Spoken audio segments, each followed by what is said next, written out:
Hello and welcome to the online IPRA-sponsored sessions of the 31st Colloquium on Pensions and Retirement Research. This is the third day of the Colloquium. We had 2 days in person in Sydney at the University of New South Wales, and now we're having a day online for our international audience. My name is Hazel Bateman, and I'm the President of the International Pension Research Association, or IPRA. I'm based in Australia, where it's customary to acknowledge the traditional owners of the land on which a meeting takes place. So I show my respects and acknowledge the Dharawal people, who are the traditional owners of the land on which I am based today.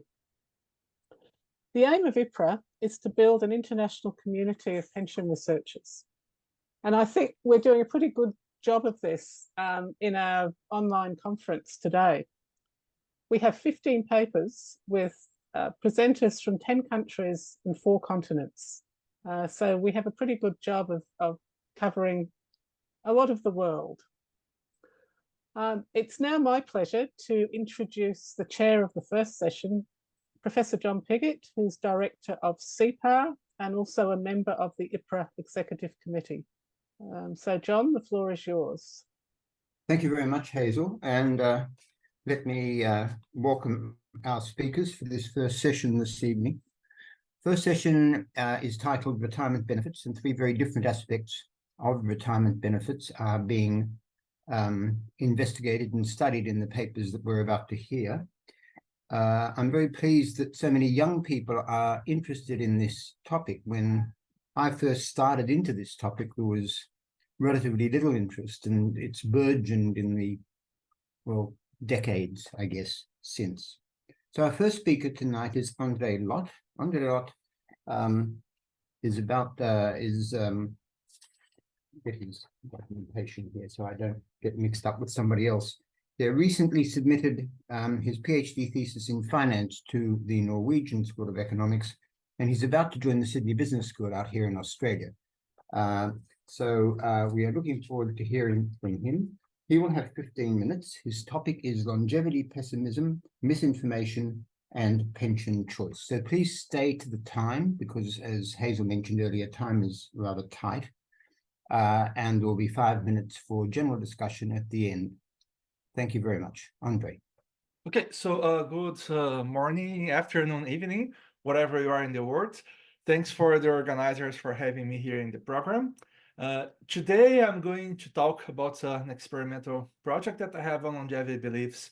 And if you just start right at it, there are several types of individual retirement financial decisions that people make, like how much to save, how to allocate a portfolio of voluntary savings, pick annuity or capital choice at retirement, and what I'm looking today, when to collect pension payouts in a stylized setting.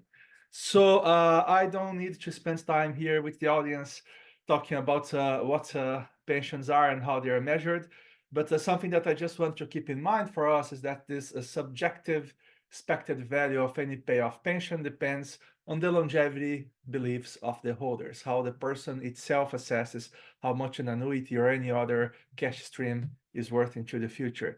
So what I do in this project, I will take subjective survival beliefs and unbiased survival expectations that we have from the life tables.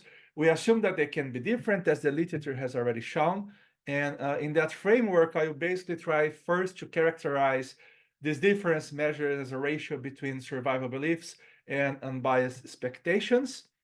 These differences that people might have between how long they're going to live and how long they think they're going to live might come from individual longevity risk, people knowledge about their own medical conditions, etc. But it might also come from people having wrong assumptions about longevity in general, which I call misinformation about longevity, and pessimism, which is this positional belief that I or you, we might live shorter or longer than we think that an average person would do for various reasons.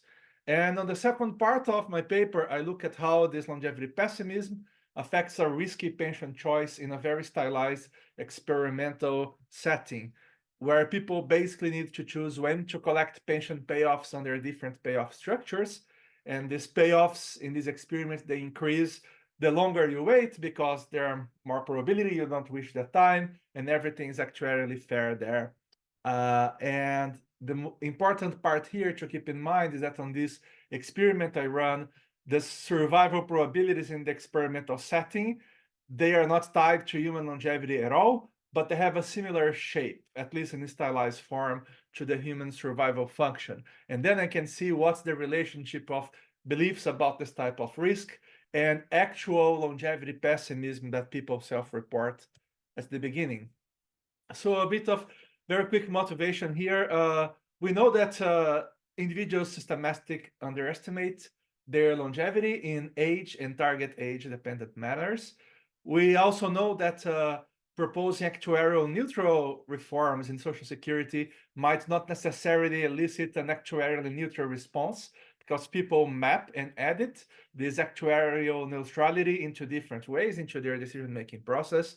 We also know that several of these household investment puzzles can be at least partially explained by heterogeneous survival beliefs that people have. And finally, we also know that shocks on longevity that people have can affect their financial choices, but not to the extent that very clear shocks should indicate a reaction on part of household financial decision. To jump into the key takeaways and contribution of my findings, the first one is that longevity misinformation is a very important component on this longevity belief bias, and I will talk in details about what I mean about that. And the second main takeaway is that individual pessimism, believing that I'm living shorter than an average person will do, lead to less risky pension investment choices in an stylized setting. So I'm using 1.3 thousand subjects from an online representative sample of Swiss subjects, 18 to 70 years old. So this is a much wider range of people than the usual retirement panel, which is normally 55 plus. And here on the screen, you just see a list of all the events that happen on the session timeline. And let me skip straight on to survival beliefs. So which beliefs I'm dealing here? Well, I'm dealing with three sets of beliefs. First is the belief that people have about their own survival, their own person.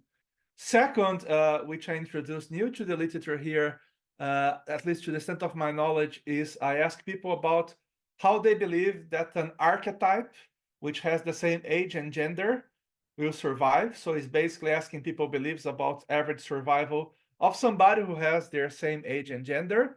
And last, I ask about this set of beliefs that how long people think their family and friends will think the person will survive. And the idea here is that when I ask people about their survival, people incorporate all types of private information, medical conditions, risky behavior, etc. Beliefs about an average person should flesh out all of that because I might take bungee jumpy every week. But if the average person was taking that, I might as well realize that I'm riskier than average. There's evidence for that, and the literature wants to test it systematically. And third, family and friends know a bit about your risk behavior, but not necessarily about your pessimism about life in general.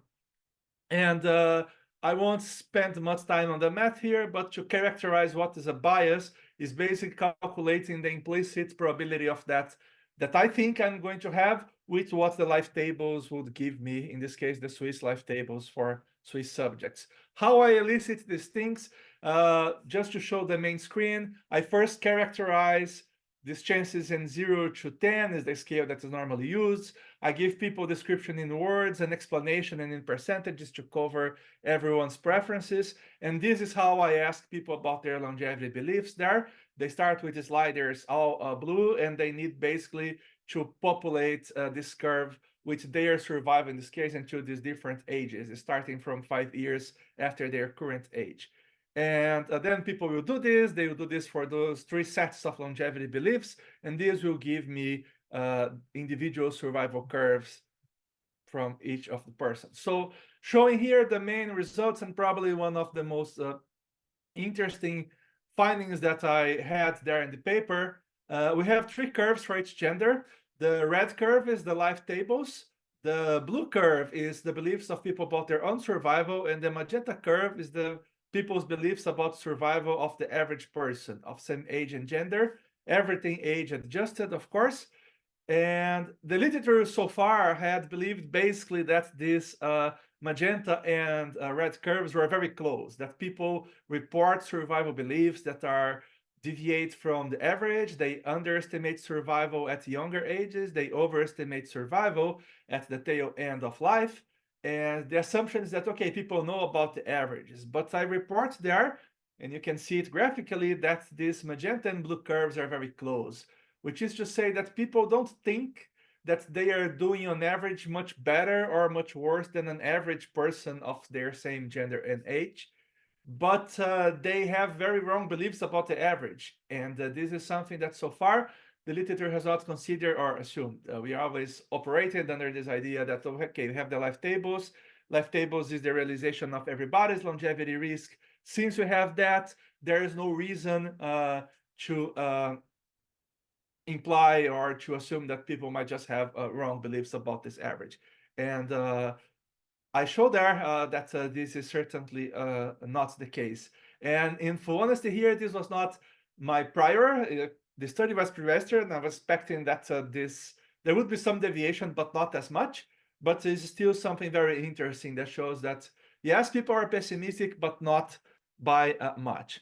Here on these small scatter plots, for every age that you see the number there on top of each graph, we have on the vertical axis the beliefs that people have about their own survival, and on the horizontal axis the beliefs about survival of an average person.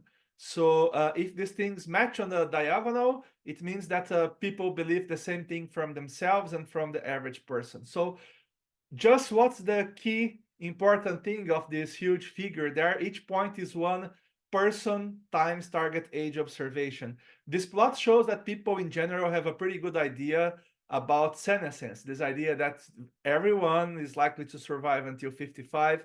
Very few people lives after 105. And you see this transition of mass from the upper right corner to the bottom left corner. And we see that there's a lot of agreement at the extremes. Most of the discrepancy that will come of this positional beliefs come into these transitional probability ages between 75 and 90. And there is a slight difference from male and females there, but is more or less adjusted to the overall difference on the life tables of survival of women and men in general. So again, longevity pessimism is this difference between, at the individual level, my beliefs about my longevity and what the life tables and my beliefs about the survival of an average person of the same age and gender as myself. This is a smaller component of the overall bias, but it's still there. And I will model this, don't have time to go to all the details, using an endogenous regressions that try to extract what can be in aggregate private information, what is just pessimism that on aggregate is not justified by the life tables themselves. I'll take predictors of an endogenous regression, and the residual there will be a measure of pessimism that is somehow in tune with recent work by Picella and Giorgio. Here we have the second set of results. This is a pessimism index. The higher it is, the more pessimist I am, which means the worse I think I will do with respect to an average person of same age and gender in logs. The black line reflects this index. So everybody is more or less pessimistic throughout their lives. Women more than men, and men are not as pessimistic with all these adjustments to earlier ages, but then they really increase their pessimism. So this idea that on the literature that imply that people think they really are going to live forever or very long, it's not really as much the case as people just having a wrong assumption of how many people actually live to 100 or 90 and so forth. They still think they will be a little worse than that. And likewise for the females, a more stable pattern there that we observe. And this is in line also with the literature. So moving to the second part very quickly, what experiment people did? Well, they had to decide on a stylized setting when they want to retire between periods 1 and 20. And the data generating process of this risk there was just a draw of cards. We start with 20 cards, one is red. Every period, one card is out. Whenever this card is out, you basically pass away in the experiment and you earn no benefit. So ex ante, you decide when you want to retire, and then we will just draw the cards and see the realization. This gives variable payoffs that range from 0 to 152 Swiss francs, so a very non-trivial payout there for people. And people decide on this retirement timing in 4 conditions: fair annuity, standard defined benefit pension, so to speak; lump sum, which is a single payout, basically a lottery. You get a lump sum at a future period. The more you wait, the higher the lump sum is, but the less likely you are to get it. And then 2 other treatments with a bit of distortion: a pessimistic annuity that changes the annuity factors to meet a Kahneman-Tversky probability weighting is one of the things that with these papers, and many colleagues say this could be one of the causes of these biases. And then a reverse annuity where the risk is flipped out. People are basically paying an annuity as if they were on a pension fund, just for robustness. So these are the decisions that people make there. Which period they choose to retire, right? So the earlier you choose to retire in any of these conditions, the less risk you take, because your expected payouts is all the same, especially except for the pessimistic treatment. So in expectation, the payouts are the same, but if you want to gamble, you choose to retire later because you can get a higher payoff conditional on not being alive. But if you're pessimistic about longevity, then you choose earlier because you don't think that you would go to live there. Longevity in the experiment, right? And when I then pick both things, longevity in the biological sense and longevity on this computerized data generating process, this is what I have here. The interest coefficients is the very first. This biological longevity pessimism, it leads on average on columns 1 and 2 to 0.7 or 0.6 earlier retirement periods on the scale of 1 to 20. But on columns 3 and 4, we can see that all these effects disappear once I include, which is the third, not the main, but the still interesting finding, once I include changes in health. So people who self-report that their biological health has improved in the last 12 months compared to the average or has not worsened as much, they decide to take more risks on this financial test, the simulated test that gives them actual Swiss franc payoffs. And it's a very interesting finding as well of this connection of things that happen with your body, your medical situation, and risks that you take in a 30 minutes computer task. So just to finalize, comments just right on time. Conclusions and follow-up: individuals have wrong assumptions about human longevity in general, and they take less risks when I propose a task, even when the biology has nothing to do with the risk that they are actually facing. And as of today, I'm collecting more data on more elicitation of this longevity beliefs here, large-scale project, as something that I keep working on. So thank you very much for your time, and please bring the questions. Thank you very much, Andre. So let me now turn to the second presentation, which is around annuity choice, anticipated and experienced regret in annuity choices. It's an experimental study. The presenter is Koen van Boxel from Leibniz University. Yeah, thank you very much for the introduction and of course the opportunity to present here. So yeah, we'll be presenting our more recent study with my co-authors. We also have an experimental setup. We basically investigate this annuity puzzle that exists, mostly through a regret framework. Okay, so yeah, once again, I think everyone's quite familiar here what annuities are, so we'll skip over this mostly. But basically what I want to mainly talk about here is the so-called annuity puzzle. So theoretically, there's a rational choice to buy an annuity following the seminal paper by Yari, but we see that this is not happening. So if we look at, people don't know until when they're going to live. So an annuity offers the possibility to reduce this risk it should be interesting, but it's not happening. And even when we build on this with several theoretical and behavioral explanations, so what we can think about is market imperfections, or for instance, bequest motives for theoretical behavioral, we can think about a loss of control. When we buy an annuity, we're no longer in charge ourselves compared to our savings. You can also think about, for instance, framing. So rather than seeing an annuity as a means to get rid of some risk about the uncertainty to when you're going to live, people see it as a gamble on their life, where if they buy the annuity, you know, they have to kind of live lengthy or it will not be worth it kind of idea. So there's a lot of these kind of explanations already being put forward, but even now at current circumstance, this kind of theoretical optimal and the actual annuitization rates are still far from being understood. And this is basically what we will be building on. So author that Andre also, of course, mentioned, my co-author, also has this research where they look at the health or retirement study, and they see that 33 participants actually regretted not having purchased life annuities. So this is what we would call experienced regret. So afterwards, you realize that, you know, if you live lengthy, you would have liked to have had this annuity. But also we can argue that there's a sort of anticipated regret. So you can already think about how long you are going to live and think about this kind of counterfactual, like what if it doesn't happen, and already have this influence your decision how much to annuitize in the first place. And so this is where we relate this regret kind of to this framing behavioral explanation idea where people gambling on their life. And we argue that this is very relevant because the decision to annuitize is characterized by elements which are very typical to situations where regret plays a role. So in, for instance, irreversibility, you either have your savings or you buy the annuity. There's importance because it decides, you know, your retirement, your pension.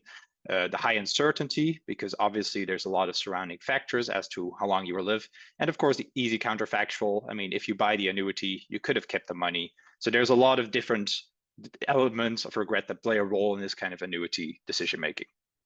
So how do we then investigate this? So basically, what we are going to do in this experiment is we measure a degree of regret aversion to classify how regret averse individuals are, similar to risk aversion measures using these kind of lottery ideas. And then we give them a contract design, so some investment decisions on annuities where they have to decide how much they want to invest. And what is very specific here is that we use contract designs that can actually moderate negative emotions like regret, for which we chose to use principal protected annuities. To briefly elaborate on this, basically there's a principal protected amount, let's say 100,000 euros. And let's say you buy an annuity with this principal protected amount, but you die early, then your beneficiaries will still get this 100,000 minus all the retirement payments that are paid out to you. So basically, if you were to die early, which is the main downside of this annuity, there's still some kind of, something that goes to these beneficiaries, which we would say reduces this anticipated regret.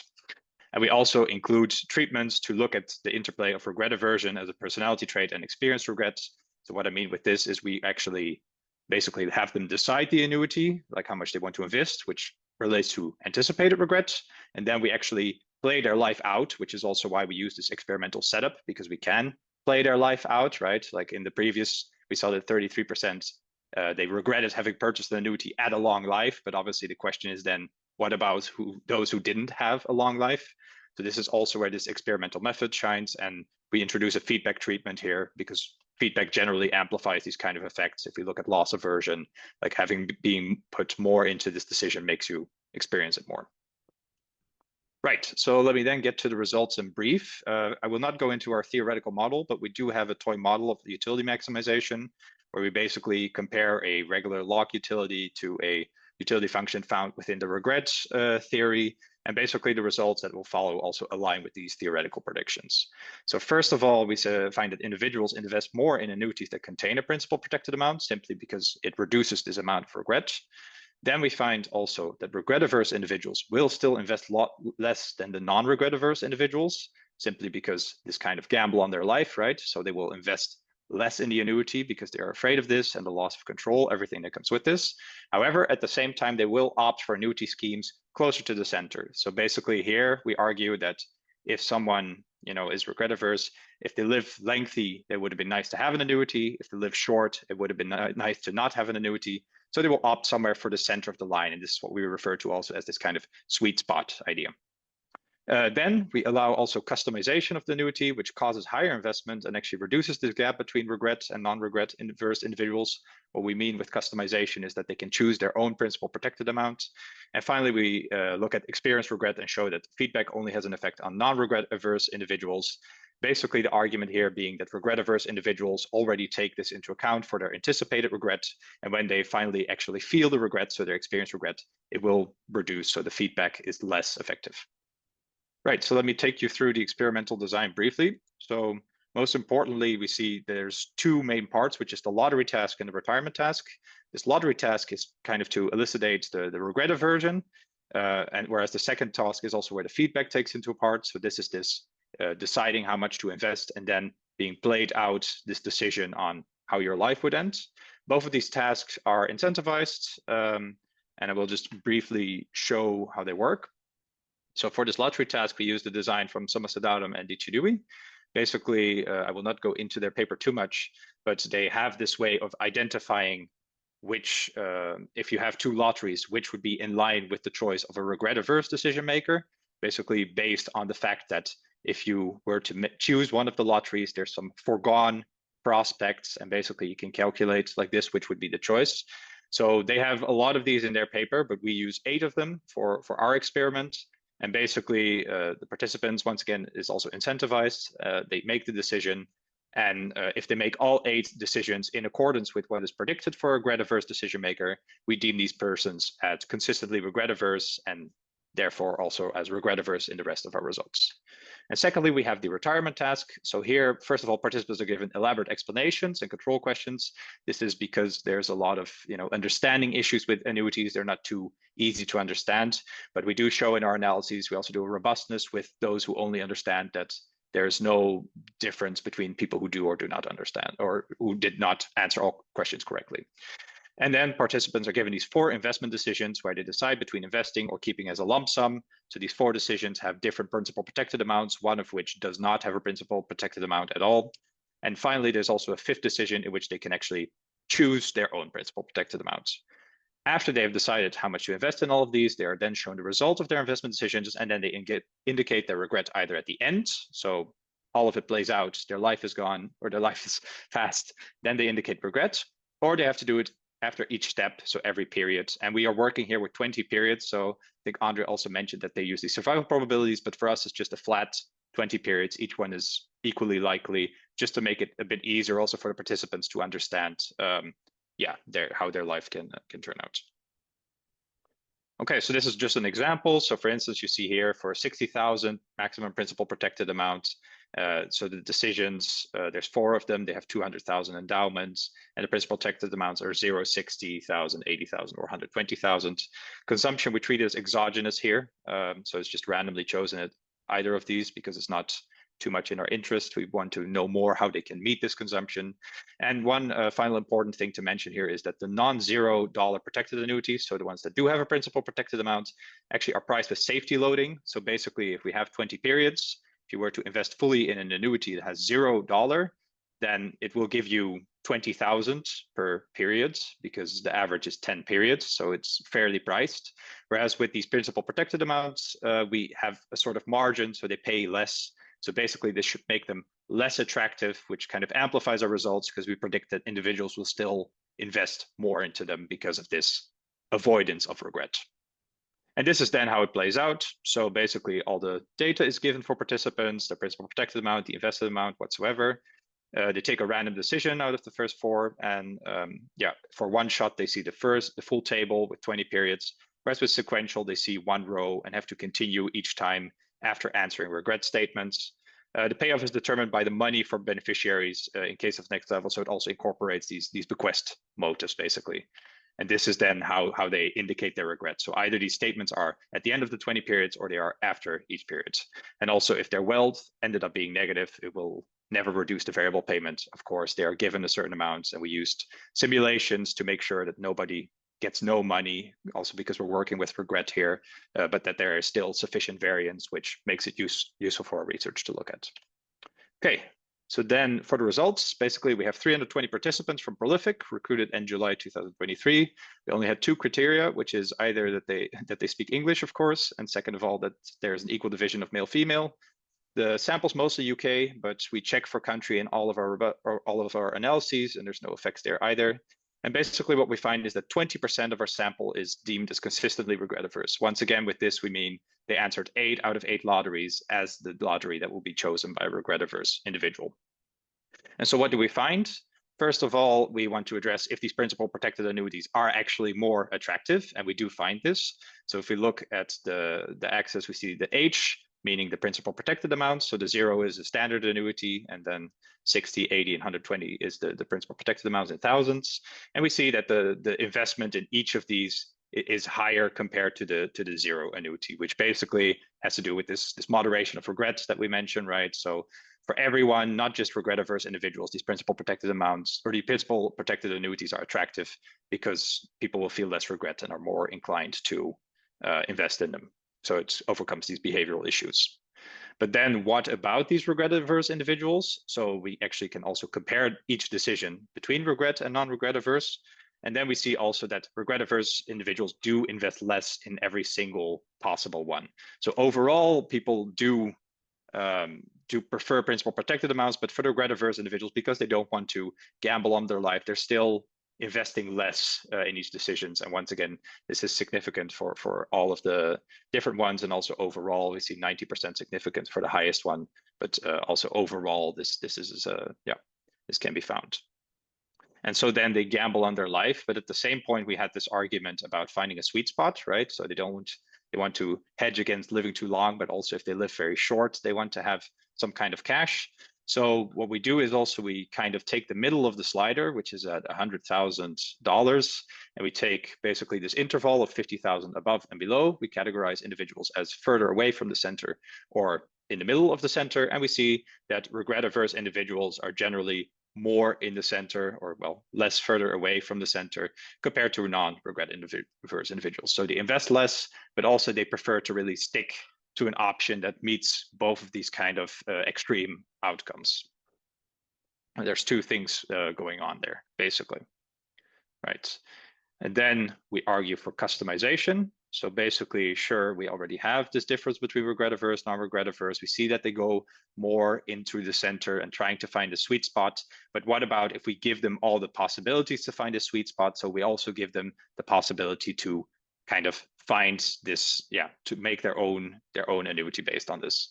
And basically what we find, if the decision is equal to 5, that is, it is customizable, everyone will invest less, but the regret averse will still invest less than the non-regret averse. And if we then add an interaction term, we actually see that the 16,000 cancels out with this minus 17,000. So basically having customizability can kind of, cancel out this effect of being regret averse. And we'll get to my last one, because I think I'm also running out of time here. Basically on the experienced regret, basically we have two statements that we use if people would do the decision again, or if they've felt regret. And what we see with an interaction term between the feedback treatment and final wealth, because obviously having more wealth means, less regret.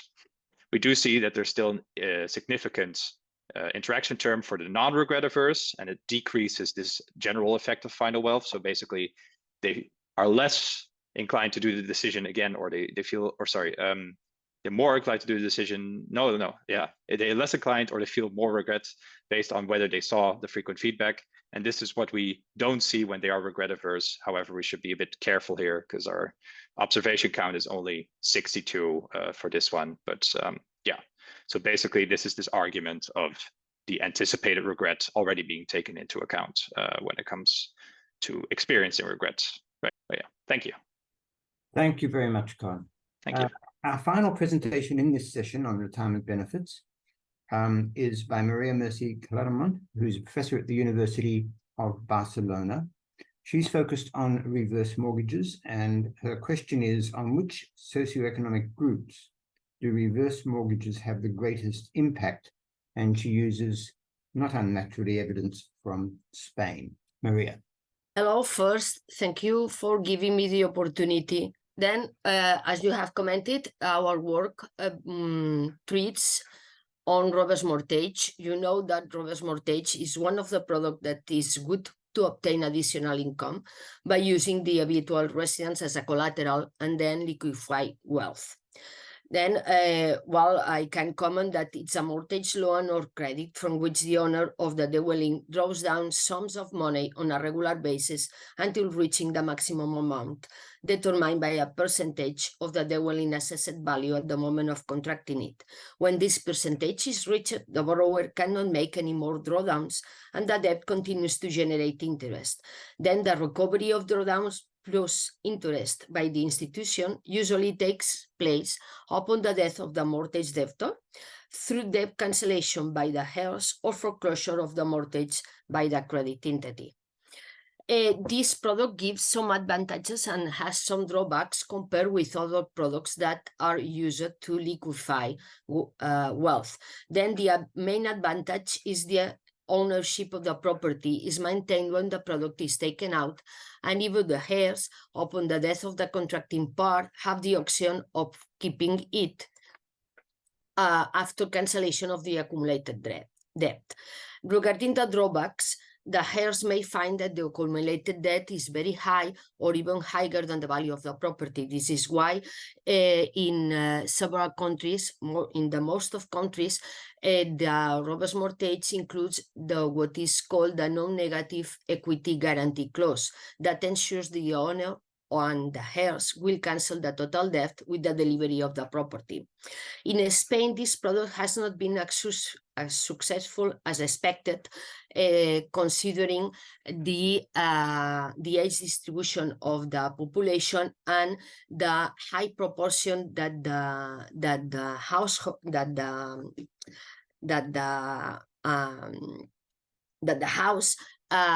represents in the wealth of the family. There are reasons from the point of view of the supply and reasons from the point of view of the demand. Regarding the supply, we have few providers, and the reverse mortgage is considered a risky product for providers. And from the point of view of the demand, let me comment just two things. The first one is the technical complexity of the product. Then several authors indicate that a clear explanation aimed at clarifying the depths of potential claimants and more abundant advertising would improve the marketability of the reverse mortgage. And another aspect is that the family's financial literacy is found to be a crucial element. Which are the benefits of contracting a reverse mortgage for families in Spain regarding the literature? Then we first have a paper of Moscarola et al. That indicates that reverse mortgage would reduce the vulnerability of families. They give an index of vulnerability that is based on the income. Regarding the families over 65 years of age, they would reduce their vulnerability by 20%. Then in a previous paper of me and the other authors of the paper I'm presenting here, we have found that the greatest effects would be observed in an increase in the initial income, this is clear, but also in a decrease in probability of lack of liquidity and a decrease in the present value of overall liquidity needs. In a scenario with 8% of potential households opting for a random mortgage, they would receive an extra mean annual income of 32,000 euros. This is a paper from Martinez Lacomba et al. Regarding what type of household would benefit most from reverse mortgage, here we can find few studies. Let me mention two of them, only two of them, that use data from the United States. The first one obtains that household with only one member with modest savings and poor health could benefit the most. And there is another paper from Chatterjee that indicates that those households with higher net worth and income were more likely to have reverse mortgage. Then the objective of this paper is to look for specific families who would benefit more from reverse mortgage in Spain, considering 4 different natural measures. In order to distinguish the difference in families, we perform a cluster analysis to create homogeneous profile according to socioeconomic characteristics.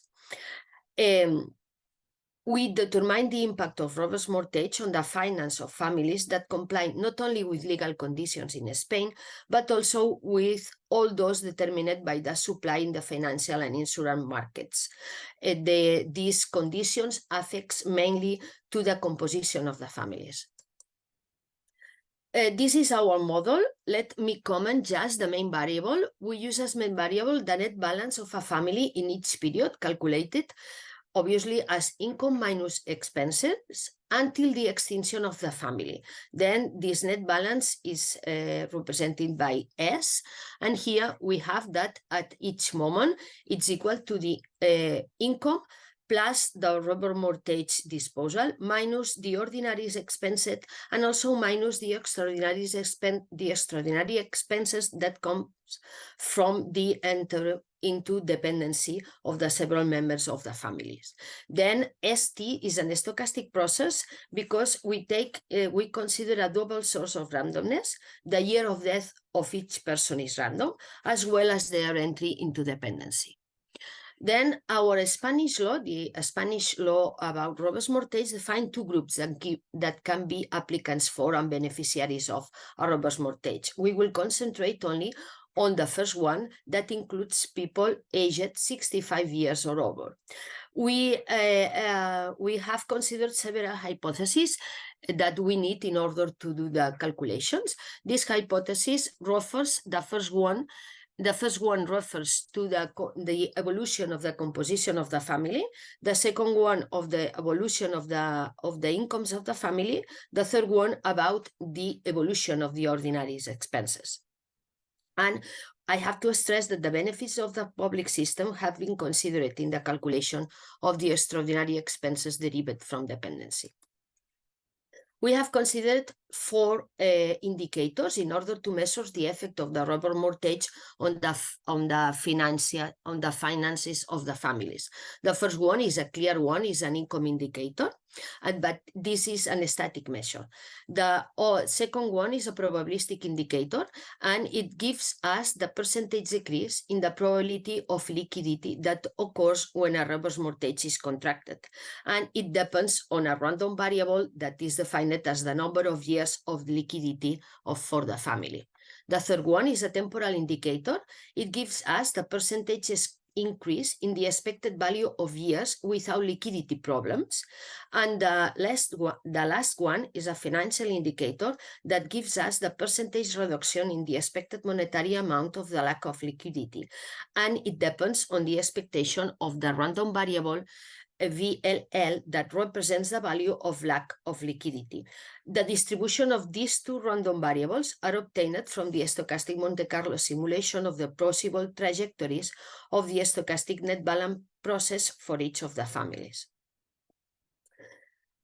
Regarding the reverse mortgage condition, I only comment that we include a single drawdown and a constant periodic withdrawals, C, and also an annuity insurance for families to maintain their income after the time for making drawdowns. The single drawdown is used exclusively to cover the initial expenses of the reverse mortgage, the payment of the single premium of the annuity insurance, as well as the cancellation of the outstanding debt if the property subject to reverse mortgage is already mortgaged. And you also hear in the slide the equation that permits us to obtain C. Those households whose economic data lead to a negative periodic withdrawal have been excluded from the study, obviously. I skip this because it indicates the value of the parameters for the Spanish market. Regarding to the data, to the sources for data, we have obtained the household economic and social data from the Spanish Survey of Household Finances of 2017. And we have selected families that fulfills two conditions, an economic condition, some percent home ownership of the house, and a composition condition. The head of the household must be 65 years old or older, and the family does not include members between 30 and 65 years old. Here you have the number of surveys that we have considered, and that they represent 3.5 million of Spanish families. The data on dependency cost has been obtained from a previous study from the Prada and Borges and the rules of our Dependency Act.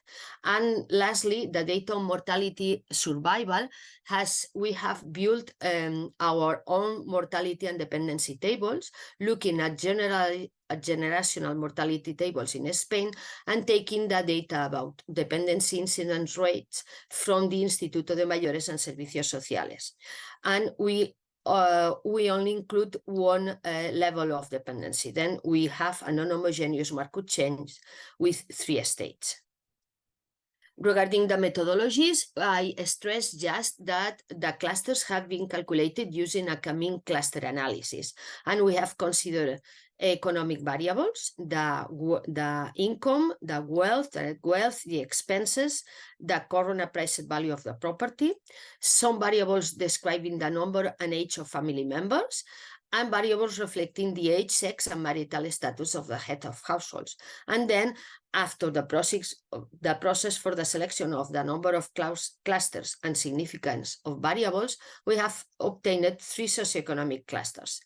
This slide shows the results. Then we have obtained 3 clusters, 1, 2, and 3, that have different socioeconomic characteristics. Cluster 1 is represented by a widowed woman, aged 81, 85, and with low income, net wealth, low expenses, and we can say low property value. Cluster 2 and 3 includes married couples, then the head of household being a man. The difference between them on the age of the head of household, and also if you look at cluster 3, it includes few surveys, so represents few families, and they are with really high income, really net wealth, high expenses, and a big house property. Then you can compare the effects of contracting a reverse mortgage if the family includes in each of the 3 clusters with the global index. And I will stress that the main effects regarding the income occurs in cluster 1. Then the families in these clusters will benefit the most regarding the income. But if we look at the effects on the long term, then including all the life of the family until the last member of the family deaths, the big effects occurs in cluster 3 regarding the probability indicator. This means that the probability of having liquidity problem reduces a 96% from these families.